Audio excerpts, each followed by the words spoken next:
Hi అండి, అందరికీ నమస్కారం. Welcome to my channel. ఈ వీడియోలో ఆర్టీసీ బస్సుకి ఘోర ప్రమాదం, 70 మంది ప్రాణాలు గాలో. పూర్తి వివరాలు అయితే వీడియోలో ఉన్నాయి. వీడియోని ఎక్కడ కానీ స్కిప్ చేయకుండా ఎండ్ వరకు చూడండి, అప్పుడు పూర్తి ఇన్ఫర్మేషన్ అర్థమవుతుంది. గుజరాత్లోని ప్రముఖ పర్యాటక ప్రాంతం సపుతారాలో ఆదివారం ఘోర ప్రమాదం జరిగిందండి.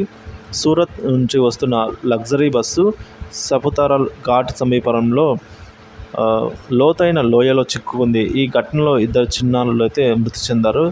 లగ్జరీ బస్సులో దాదాపుగా 70 మంది ప్రయాణికులు ఉన్నట్టు అంచనా. ప్రమాదంపై సమాచారం అందుకున్న సపుతారా పోలీసులు 108 బృందం సంఘటనా స్థలానికి అయితే చేరుకుంది. క్షతగాత్రులను అయితే సమీపంలోని ప్రాథమిక ఆరోగ్య కేంద్రానికి తరలించేందుకు చర్యలు ప్రారంభించారండి. బస్సు ఆదివారం ఉదయం సూరత్ చౌక్ మార్కెట్ నుంచి సపుతారాకు పర్యాటకులతో అయితే బయలుదేరిందండి. తిరిగి సూరత్ వైపు అయితే వస్తున్న నేపథ్యం.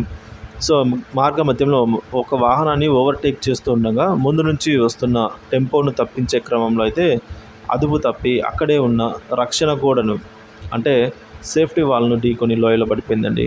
ఇక ప్రస్తుతం ఈ క్షతగాత్రులను అయితే చికిత్స నిమిత్తం అయితే తరలించారు. ఈ విధంగా అయితే ఘోర ప్రమాదం చోటు చేసుకుంది ఫ్రెండ్స్.